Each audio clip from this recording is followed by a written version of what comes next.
আজি অম্বুবাচী আৰু অম্বুবাচীত আমাৰ এই প্ৰবৃত্তি আৰু নিবৃত্তি বুলি এটা কথা আছে।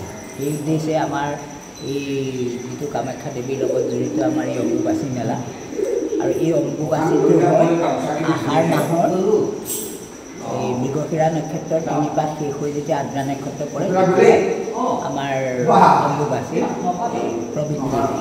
প্ৰবৃত্তি হয় আৰু সেই দিশে আজি 8:32 পৰা বৰ্তমান অম্বুবাচী প্ৰবৃত্তি হৈছে আৰু অম্বুবাচীৰ দিনকেইটা কি হয় আই ভগৱতী আৰু পৃথিৱী ৰজস্বলা বুলি কোৱা হয় আৰু সেইকাৰণে দুৱাৰ বন্ধ কৰি দিয়া হয়। ইয়াত আমাৰ কোনো প্ৰৱেশ নঘটিব, দৈনিক চাকি বাতি নজ্বলিব। দৈনন্দিন যি আমাৰ পূজা অৰ্চনা হয় সেই পূজা অৰ্চনাৰ পৰা আমি সম্পূৰ্ণভাৱে বিৰত থাকিম। পুনৰ যেতিয়া অম্বুবাচীৰ এই নিবৃত্তি ঘটিব, এই নিবৃত্তি ঘটিব অহা মঙলবাৰে নিশাৰ ভাগত ঘটিব আৰু নিশাৰ ভাগত যিহেতু আমাৰ খোলা নহয়, পিছদিনাখন পুৱা আমি আকৌ মাৰ স্নান কৰি আকৌ পুনৰাই আমি পূজা অৰ্চনা কৰিম।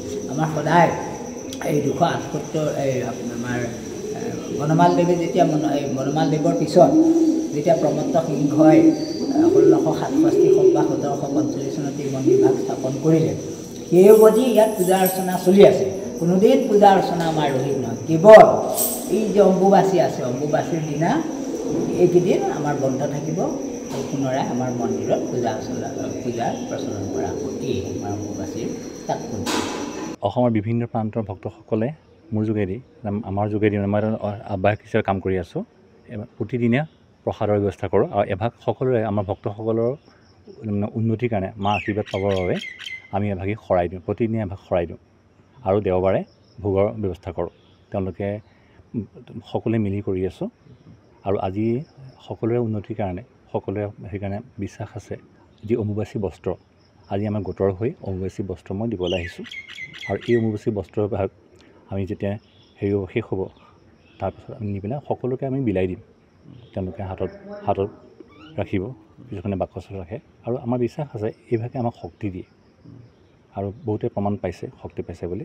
আপোনাৰ মেলামুখী ধৰক তাত যিহেতু অম্বুবাচী মূলতঃ পালন কৰা হয় আৰু তাৰ লগতে সংগতি ৰাখি আৰু এটা কথা আছে যে এই অম্বুবাচীৰ সময়ত যি তন্ত্ৰ মন্ত্ৰৰ সাধনা কৰে, তন্ত্ৰ মন্ত্ৰৰ সাধনাৰ কাৰণে এই বিশেষ উপযোগী বুলি কোৱা হয়। সেইকাৰণে আপোনালোকে দেখা পাব যিসকলে তন্ত্ৰ মন্ত্ৰৰ লগত জড়িত তেওঁলোকে সিদ্ধিৰ কাৰণে, আৰু এইটোৱে এটা অতি উপযুক্ত পীঠ বুলি কোৱা হয়। বিভিন্ন স্থানৰ, মই অসমৰ কথা নকলোৱেই, ভাৰতৰ কথা নকলোৱেই, ভাৰতৰ বাহিৰৰ পৰা বিভিন্ন যিসকলে এই আধ্যাত্মিক লাইনত আছে বা তন্ত্ৰ মন্ত্ৰৰ সাধনা কৰি আছে তেওঁলোক আহি পেলাই এই সাধনাত ব্ৰতী হয়। আৰু ইয়াত যিহেতু আমাৰ ইয়াত আমাৰ বিগ্ৰহে আছে, যোনীপীঠ নাই মহামুদ্ৰা, সেইকাৰণে আমাৰ অম্বুবাচীটো পালন কৰা নহয়। আৰু যিহেতু তাৰ লগত অম্বুবাচী পালন কৰা হয় সেইকাৰণে তাৰ লগতে মেলামুখী এটা অনুষ্ঠান হয়।